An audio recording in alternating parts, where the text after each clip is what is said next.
we do need to focus much more on prevention rather than treatment and cure, although that has to be sort of combined together. Welcome to Forever Young, the health and well-being podcast from Lanserhof. My name is Mario Pederzolli, and in every episode, join me in conversation with a variety of health experts and special guests as we explore what it means to live well. We may not find the secret to eternal youth, but join me on our quest as we explore just what it means to live a balanced, healthy, and happy life. Hello again and welcome. In today's podcast, we will take a closer look at our eyes and our eye health. In particular, the steps we can take to protect the eye and, as far as possible, prevent damage and limit deterioration. The eye itself is truly an incredible organ, and the eye working with the brain to produce 3D vision is nothing short of a miracle that maybe we occasionally take for granted. And as technology evolves, what impact does increasing screen time have on our eyes? The pandemic and working from home has simply increased our reliance on all our devices, with Zoom calls and nearsighted work all, it seems, here to stay. Well, to help us explore the topic and help us all optimize our eye health is Dr. Rachna Murthy. Rachna is a consultant ophthalmologist, oculoplastic and periocular reconstructive surgeon, and is recognized internationally as a key opinion leader in the fields of aesthetics, periocular cancer and thyroid eye disease, and who, I'm delighted to say, has recently joined us with a weekly clinic here at Lanserhof at the Arts Club. Rachna, welcome to the show. Thank you, Mario. It's a real pleasure to be here, and well done on that tongue tie. It's not easy to say yes. Ophthalmologist and oculoplastic, but you got it spot on. Thanks. So, one take. One take. Thank goodness for that. Well, look, you're an internationally recognised in the field of oculoplastic surgery. What led you into this field of medicine? Yeah, I think that our eye area is incredibly important, and I have to say that because I'm incredibly biased and that's what I've specialised in. But we know this from the 60s when there were gaze tracking studies that were performed by a Russian scientist called Yarbus. And so basically what he did is he had some people and he tracked their gaze and how they communicated with others. And what we see is that our eyes, when we look at somebody, we look at the face, but we scan between eye to eye. We look at the nose, the mouth, and then we look at the rest of the face very briefly. If there's a scar or something else that's noticeable, then we will look at that fleetingly and then land back on the eyes. And so that area is critically important for everything.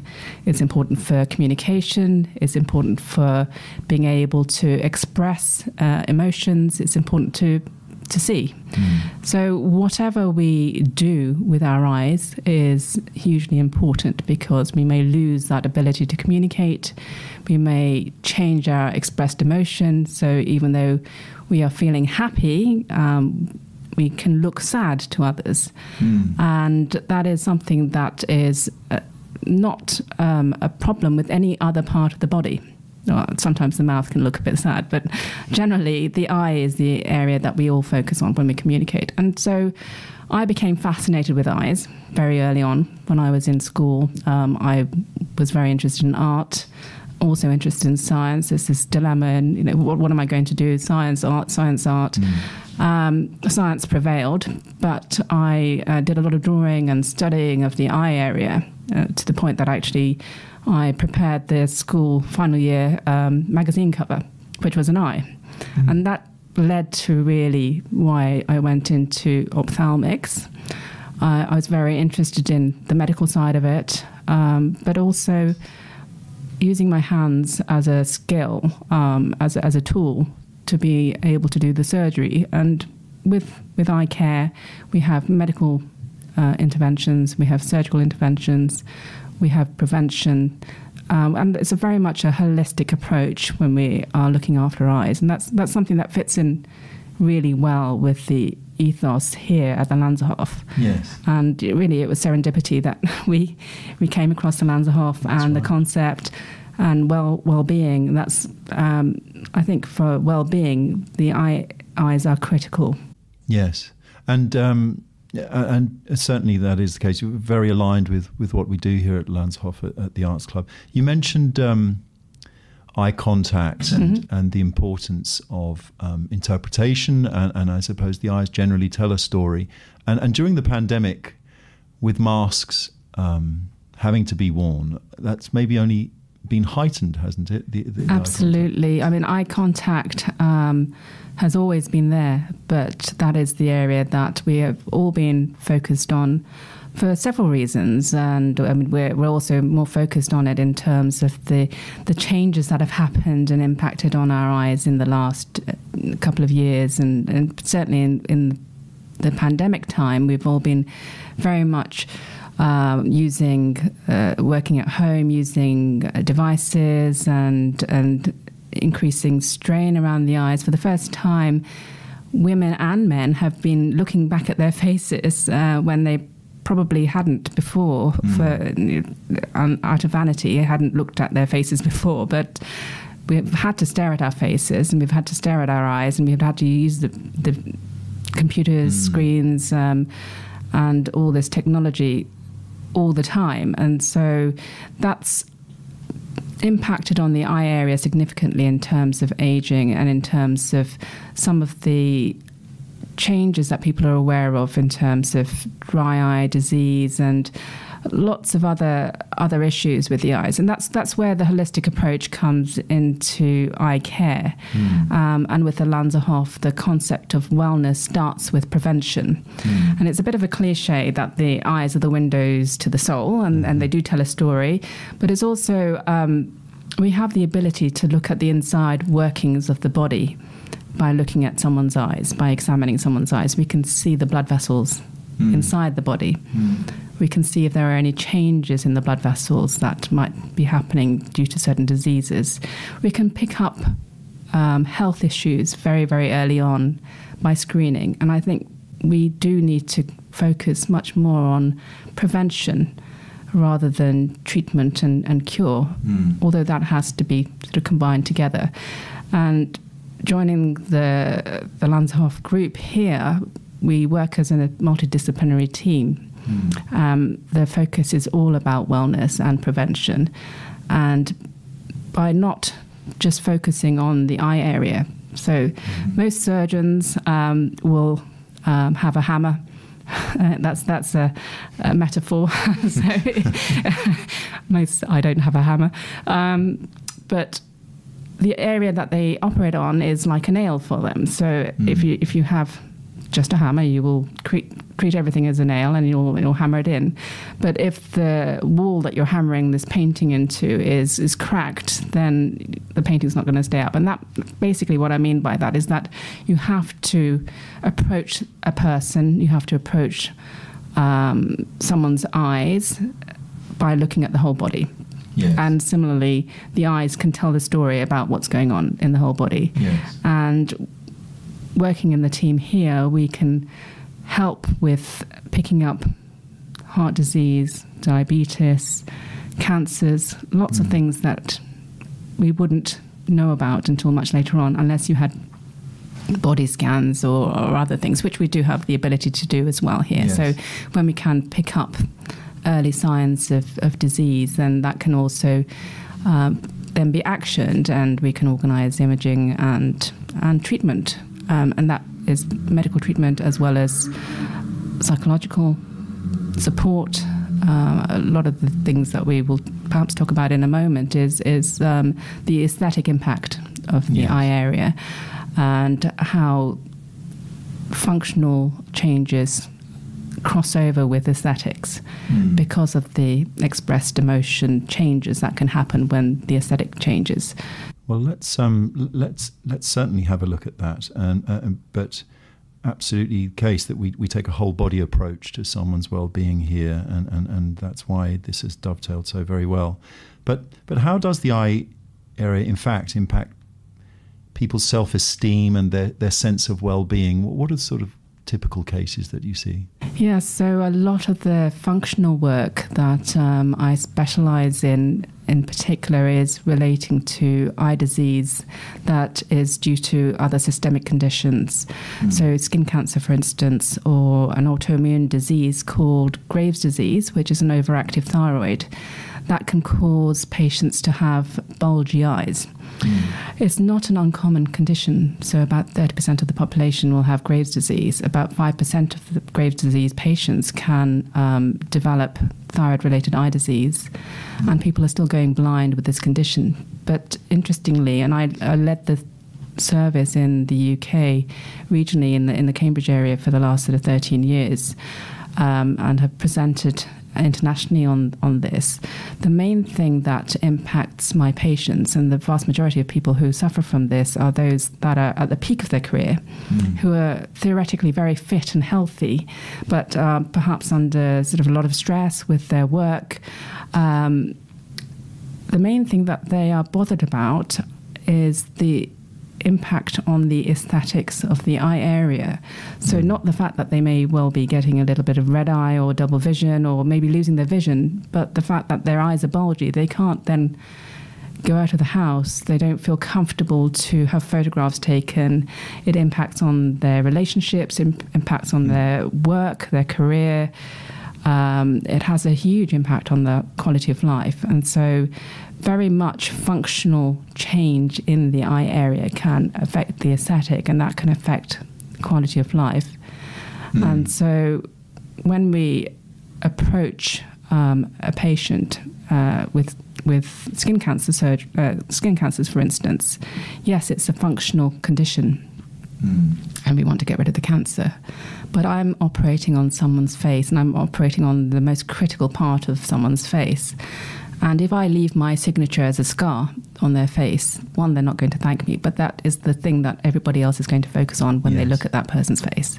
They're not also going to want to have photographs taken. So it has to be invisible surgery, and that is the kind of surgery I specialise in, so skin cancer reconstruction.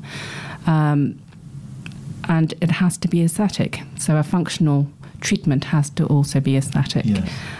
Because it will change the expression. It will impact on how other people perceive that person. And that's the balance you have to strike. You do, time. yeah, you do. Yeah. And so let's talk about that, because in that example, health versus aesthetics. It sounds like aesthetics usually prompts an inquiry more so than the health-related issue, if people are struggling with their self-esteem, with their looks and so on. Yeah. But you have to strike that balance, and sometimes they overlap, as in the case you've just described, but sometimes they conflict. How do you manage this with the patient, and are there any examples that you can give us? Yeah, so I think that the conflict between aesthetics and function is something that is much more here in the UK than perhaps elsewhere, for instance, in the US or in countries like Brazil. And some parts of Europe, so France perhaps, it's much more acceptable to have to see somebody for an aesthetic treatment. There is no taboo, whether you're a male or a female. There is less of a taboo, or no taboo in some countries.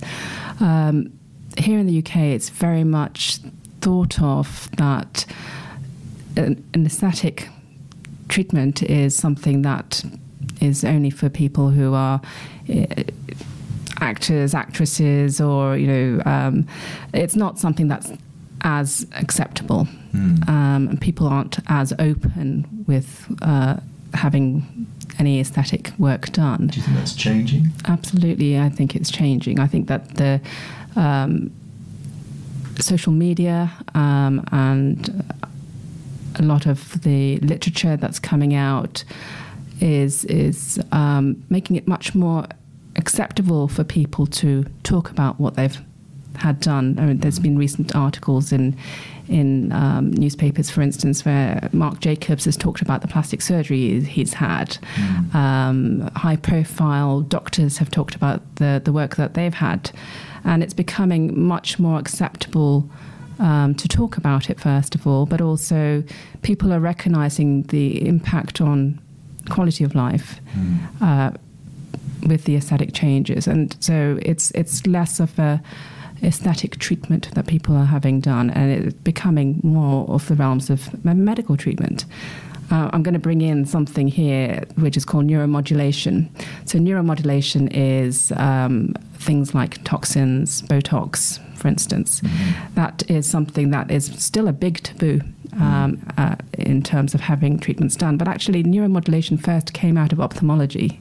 So it was developed in patients who are having treatments for an inturning eye or a squint or an outturning eye. And this medication was developed, Botox was developed to treat and weaken the muscle so that it corrected a functional condition. It was also used for something called blepharospasm, where the eyes go into spasm, and a lot of people do suffer from that. And it's a big medical market for treating spasms around the eyes. These patients found that their wrinkles got better, and then of course that spawned the whole cosmetic industry in terms of having neuromodulation for lines and wrinkles. But it started off as a functional condition that was being treated for a functional treatment. And Botox and toxin has been used for many other medical conditions, and it's used for migraines, it's used for hyperhidrosis, which is excessive sweating. There are lots of new indications for treating scars. So it's not just an aesthetic thing. And I think that's where the boundaries are now blurring. And it's becoming more acceptable to have aesthetic, inverted commas, treatments. And all the more reason for the industry to maybe be more regulated than it is currently, would you say? It's a difficult situation. In Europe, we are probably the only country where you can not have a medical degree and you can order something like a filler product over the internet and inject it into somebody, and so it is not regulated at all. Sounds frightening. It's the Wild West out there. It is the Wild West out here. It definitely is the Wild West out here. In other countries, you have to be a doctor. In some countries, you have to be a surgeon, or a particular type of surgeon, or a particular type of dermatologist to do these treatments. But fillers are medical devices, so they come under a different category from neuromodulation, which is a drug. So you have to be a doctor in this country to prescribe neuromodulation, and you can prescribe for somebody else who can give the neuromodulation, who can be a nurse or a dentist, but anybody can pick up a filler and inject. Fortunately, the risks with these are rare and low, and it's something that is manageable. And globally, there are over 8 million fillers being injected every year. So it's a huge market, and it's going to increase because we can do so much, and it's not just an aesthetic treatment. So just like with neuromodulation, I use fillers to treat patients with facial palsy who can't have surgery. Some of my thyroid patients with active thyroid eye disease who can't close their eyes properly because their eyes are so bulgy, I have to manage them medically to reduce the inflammation with drugs such as immunosuppressive drugs and steroids. But at the same time, I can't operate on them to close their eyes, to help them close their eyes, because it can aggravate the disease. But using something like a filler can help them to close their eyes and be much more comfortable. And so the boundaries there in terms of the aesthetic products also cross over with something that could be used for a medical treatment. So yes, there's a conflict, definitely, for people coming in to have an aesthetic treatment, but it's becoming much more acceptable, and it's certainly becoming much more acceptable to men when it never was beforehand. They have changes much earlier in the eye area.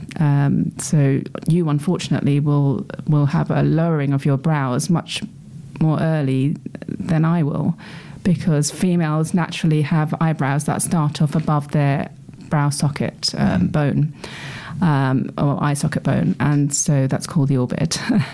But you would have started off with your eyebrows much flatter and below the bone. And so we all age similarly in that we lose collagen, and with gravity everything drops. But your brows will unfortunately start to lower, and the skin of the lids will encroach upon the lashes, and that will impact on the field of vision. And that happens earlier in men than it does in women. And particularly over the last year, staring at faces, working from home, staring at their faces on the Zoom calls, more men have noticed that. And it's becoming much more acceptable to have something done at an earlier stage, because everybody wants to feel better. Everybody, not just look better, but feel better. And this is something that is acceptable. That kind of brings me to the next question, which is, of course, via Zoom and other media, we've been talking digitally for a year and a half now to each other, and therefore hence the added focus on our eyes and how we look generally. But let's look at technology, and by that I mean smartphones, tablets, laptops, etc. And it seems we're in front of screens all day, every day these days, and for the younger generation and our children, they're starting and will start even earlier in life. We celebrate how technology has transformed our lives for the better, but has this been at the expense of our eye health? I would say yes. Now, the scientific evidence suggests that there is no permanent damage from staring at the VDU, staring at our screens and staring at our telephones. But we all know from personal experience that when you stare at a computer for long enough, or you stare at your phone for long enough, your eyes start to feel uncomfortable. There's a lot more eye strain. And I don't think that the science has picked up the damage just yet. What we do know is that the eyes become much drier. The blue light exposure increases the bacterial load around the eyes. We don't blink as much as we should do. And so that also dries our eyes out even more. But in terms of radiation, I don't think the cumulative exposure is going to be able to compete against staring at the sun, for instance. Right. So you have to balance the risks and benefits. Yes, children are using screens much more, and that younger generation is going to be much more exposed to. Actually, you just mentioned we don't blink as much as we used to. What's happening there? Not about blinking as much as we used to, but when we are focusing on a screen, we want to see. And so that's when we blink less. And as we get older, we also blink less because we're straining to see. And so if you're trying to look at a screen share, for instance, you're looking at the small print on the shared screen, or you're looking at whatever's being presented, you're trying to focus and to see what you're looking at. And so you will not blink as much. And the blink is it's like the wipers on a windshield of a car. So you have the tear gland that produces tears, and then just like on a windscreen, when you're cleaning your windscreen, the wipers will wipe that washer all over the screen and clear the screen. But if you're not blinking, so your wipers are not working as frequently, then you're going to dry the surface of your clear windows of your eyes, and you're going to get blurred vision, you're going to get eye strain, you're going to get dryness. And all of that does impact on our eye health. So yes, I do think that we will find that there is some permanent damage. It's just that the science hasn't been able to pick that up. And we're getting more cumulative exposure to blue light and mobile phones than we ever used to. Well, actually, yes. Could you maybe help us understand and define blue light, and how can we limit it, or I don't think we can eliminate it from our lives. No, I mean, blue light forms part of the magnetic spectrum with electromagnetic spectrum. So visible light forms one part of that. And at one end of the spectrum you have the blues, and the other end you have the reds. You have infrared and you have ultraviolet. And sunlight is just one part of visible light, but we get the whole electromagnetic spectrum that we're exposed to when we're just walking outdoors. Similarly, from the screen, we have much more blue coming through. And technology is changing to try and reduce the blue light exposure. So a lot of the mobile phones that we have these days will have a night mode, or they'll have a ability to reduce the brightness and alter the amount of blue coming out. There are blue light reduction glasses, which, again, anecdotally, people find that they do have less eye strain. They sleep better when they use it. Do you recommend those, prescribe those? I don't prescribe those. I don't necessarily recommend those, but I know that there are lots of people who use them and have found benefit from it. But the scientists have not said that it is of any benefit, and it's not been shown to have any benefit. Right. But people do sleep better and they have less eye strain, so I think it's a good thing. And what else can we do to improve our eye health generally? Nutrition certainly plays a part. What advice do you have? Yeah, so this sort of comes into a huge sort of buzz word, I suppose, or buzz topic, which is the microbiome.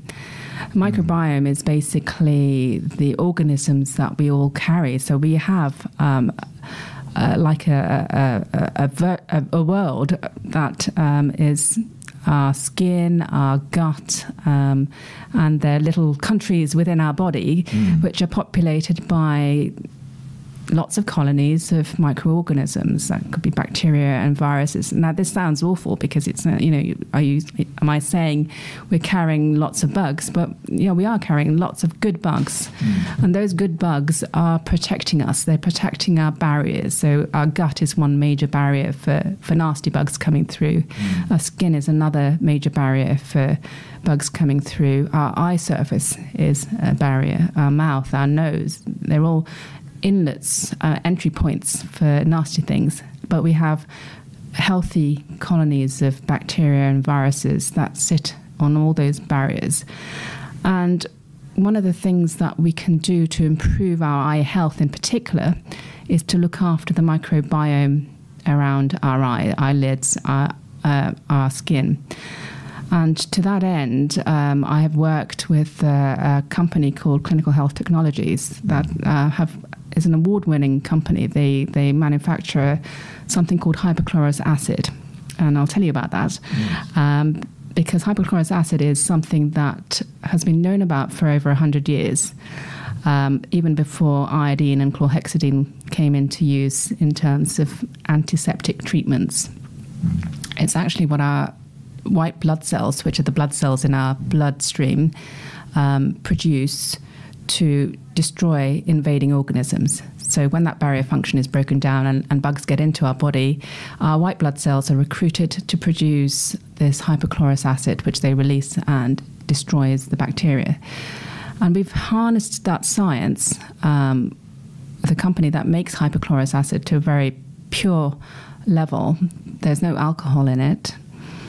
It is able to effectively cleanse and be antimicrobial, so it can destroy bacteria and viruses and protect the microbiome. So it resets the microbiome. I've worked with this company for the last 3 years to produce something that is safe for eye use, so it's the same pH as the eye surface, and we produce something called Purifies, and that is something that we use after all our surgery for our patients to use around the periocular area after all of the treatments that we do, so the toxins and injectable treatments, and it reduces the risk of infection. It protects the microbiome, but it's also a huge benefit to prevention of dry eye disease, so particularly with VDU use. And so not just post-surgery? Not just post-surgery. It's of benefit for anybody who uses a gym, anybody who's flying in an aeroplane, anybody who has to wear a mask for extended time, because we're blowing bacteria all over our eyes when we're wearing masks with the air leaks. And that, I'm sure you've noticed, I've certainly noticed from wearing masks a lot of the time for the last year, that my eyes have felt much more uncomfortable because I'm blowing bacteria all over my eyes. Actually, I feel sorry for people that wear glasses too. That's even worse because you missed up, and I had that issue initially with wearing loupes when I operate, and that creates an even greater sort of bacterial colony. But this is something that can help to reset that microbiome and prevent future dry eye disease. And that actually is a huge burden. Sorry, that was a very noisy motorbike that went past. I think they were interested in that topic. But it's about 80% of us will have some level of dry eye disease during our life, and it's worse as we get older. And it is caused by all the things that we do. You'll have exposure to pollutants, you'll have exposure to the BDUs, we'll have certain types of makeup that women wear that have a lot of toxins in it that we're not aware of. Formaldehyde was still being used in mascara and eye makeup and hair shampoo, and there are a lot of products that still, sort of high-level products that still contain toxins like formaldehyde. Yes. And we're using that on our eye surface. And so that creates this later dry eye disease, and it destroys the microbiome around the eyelids. So your Purifiers range helps address this. So Purifiers, the product itself for the eyes, helps to address that. And it's possibly the missing step in skincare and eye care because it protects the microbiome. We're doing a lot in terms of probiotics and supplements, as you said, to improve our health. And this is a way of, rather than having a bacteria that you put on your eyelids and eyes, although that might be a future way, we're resetting that microbiome and improving the barrier function and protection to reduce the risk of later on dry eye disease. I should say, for more information on, if you're enjoying this topic and are interested in either an appointment with Rachna or the products themselves, please email lanserhof@theartsclub.co.uk. Coming back to the talk, are people becoming more aware of the need for eye health? I think you've said yes, they are, but what are the risk factors for diseases of the eye? And in talking about that, how much does hereditary versus lifestyle choices play a part? Yeah, so there are a lot of lifestyle choices that we make that I think as a nation, as a group, we are becoming more aware of what we do and how that can impact on our health. Our eyes give us the ability for doctors like myself to have a look and screen for health conditions. So blood pressure problems, so hypertension, diabetes can cause changes to the blood vessels. And so we can pick up these changes early on. Hereditary conditions that affect the eyelids, like a droopy eyelid, can be picked up on very early on. And it's really important for something like that to be picked up early, because until a child is 8, you can improve the vision and reduce the risk of a lazy eye, a permanent lazy eye, by improving the position of the eyelid. A slightly droopy eyelid may be affecting the eye prescription and the ability to see. And so addressing that early on can improve future eyesight. So yes, we're able to pick up lots of diseases and things that will impact on future health at an early stage by screening and looking at the back of the eye. So we clearly have a personal responsibility for our own health, never mind just eye health, but for the parents amongst us, we also have a responsibility towards our children's eye health as well. And again, we are increasingly worried about technology and everything we spoke about earlier about screen time. Well, it applies as much, if not more, to our children. If we left them to their own devices, they'd be on their devices all day. And so how can we be more mindful of that? And what advice can you give for responsible parenting here?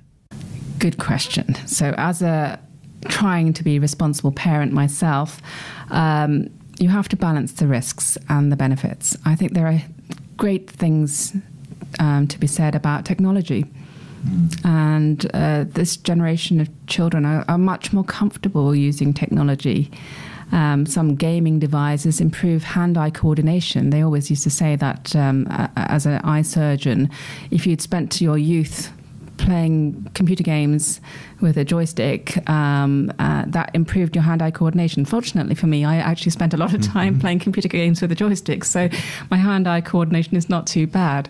So there are advantages to technology, but that has to be balanced with the detrimental effects. And so how can we be responsible? Talking about technology itself, we can limit the time. We can limit the exposure to the blue light. We can also ensure that children have good lighting in the background when they're looking at the screens, so they're not straining. And that there is a healthy balance as well, so that they're encouraged to be outdoors and enjoy outdoor pursuits as well, and things that are generally good for well-being, communicating with their friends on a personal basis, not just through a computer. Because I think there is a risk that they will get used to communicating just by typing or on a phone or on a computer game, and that depersonalizes the whole friendship element to it and communication element. But talking about being outside, it's far more risky to send your child outside without sunglasses and a hat. Sure. So you can't win. So it's to limit the technology, but also protect from other things that you have to consider as well. So pollutants and sunlight. So talking about sunlight, sunglasses. You want to have something that's broad spectrum, so UVA and UVB, that covers the spectrum of the electromagnetic spectrum we talked about beforehand. It doesn't have to be incredibly expensive, but it has to just cover that. And then you are protecting your child's eyes. In terms of skin cancer, which is another interest, as I've already said, the eyelid area is the most prone to damage. It's the thinnest skin in the body, so less than 0.5 millimeter in some areas. And that's why it ages first. So you see the aging changes first. It's a very mobile area with all the muscles underneath that help us express. But it's also an area that is usually not addressed in terms of protection. There's this is a podcast, so I can't show you the pictures, but there's been an amazing photograph that was published in the New England Journal of Medicine, where they showed this truck driver who has spent years driving his truck in the US, being exposed to sunlight on one side and not on the other.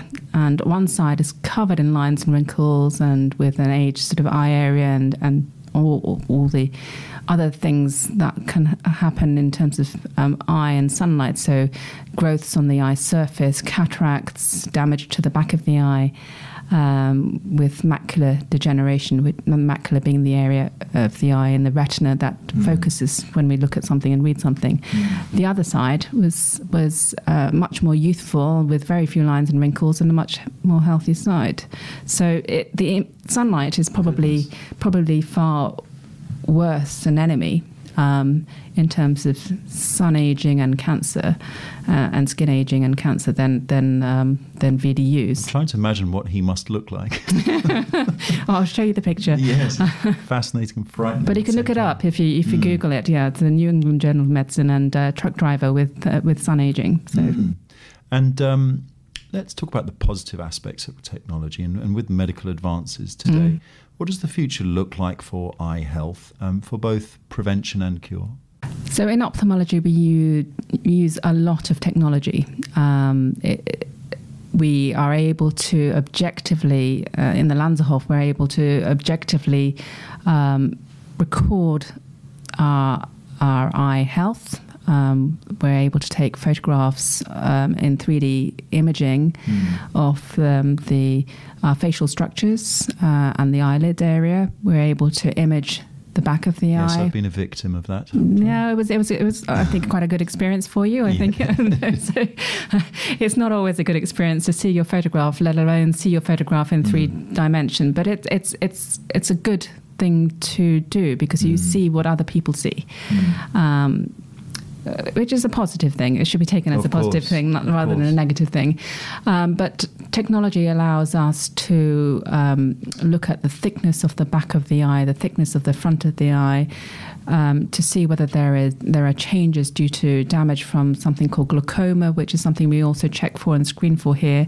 Glaucoma is a condition that is fairly indolent. Open-angle glaucoma can blind, and that is raised pressure in the eye that damages the nerve at the back of the eye. So we can check for pressure. We can check to see whether the thickness of the front of the eye is impacting on the pressure. And we can treat with drops. So there are lots of other treatments as well. But technology is hugely important in the ability for us to be able to deliver the optimal service in terms of prevention, as well as objectively recording, and in terms of our treatments and how that improves the things that we're assessing. And we mentioned this, you now have your weekly clinic here at Lanserhof at the Arts Club. What plans do you have, and maybe describe the range of services that you will be offering here? Yeah, so our services, and I work jointly with my business partner, Jonathan Roos, who is also an oculoplastic surgeon and ophthalmologist. We uniquely work together, I think, in providing a diverse team. So we have the male-female perspective. We're providing 2 consultant experts who will give the second opinion, built-in second opinion, but also we're able to listen and spend more time listening. And that is a problem with many medical professionals, that they don't actually listen to their patient. We're able to offer a listening ear, as well as inquiring mind, as well as being able to offer the assessments. But you asked what sort of services we provide. So we provide the whole hog when it comes to eye care. So it's not purely eyes. We examine the eyes fully, and so we're able to screen for all the conditions that we talked about. And so we provide a service called Verifies, which is basically a lot of our programs have the tag name eyes at the end of it. So you'll know it includes eye care in everything that we do. And that is the pivot of everything that we do, essentially, that all our treatments can impact the eyes. So we address the eyes as well. And we do 3D imaging of the face and are able to help with improving the structure of the face non-surgically with injectables, and the periocular area. And we're also able to provide surgical intervention if needed. So as oculoplastic surgeons specializing in that eye area, the most critical area, as we've talked about, we're able to restore aging changes or treat functional problems. And work as a team with the rest of the Lanserhof specialists, who are incredibly good at what they do. So we have the psychological support from our general practitioner here, Dr. Irvine. We have imaging capabilities, and we're going to be offering, in terms of COVID, a lot of people are suffering from long COVID, which is the aftermaths of infection a long time ago, a lot of headache issues. With any headache, we have to exclude raised pressure in the brain, and we can look at the back of the eye and exclude that. So that is part of the team approach. That if somebody is having headaches, that's seeing Dr. Irvine, for instance, and Levine, coming, then she won't like me saying that, but I'm glad I corrected myself. Sorry, Dr. Levine. Sorry, Ursula. So anyway. If she comes across somebody who is seeing her with a headache, then we are able to provide support for that and investigate and address that. And that support is extended to anybody who has long COVID symptoms. And it's just general wellness. That's what we're all about. We're about wellness, not just aesthetics, not just eye care. It's the whole body and treating the person as a person. Rachna, It's been a pleasure talking to you today. Oh, it's a pleasure for me as well. Thank you so much. Well, thank you. And it's wonderful having you here amongst us at Lanserhof at the Arts Club. Should any of today's talk be of interest and you have any inquiry to make, please email lanserhof@theartsclub.co.uk. Rachna, again, thank you very much and see you soon. Thank you. Bye-bye. Bye-bye.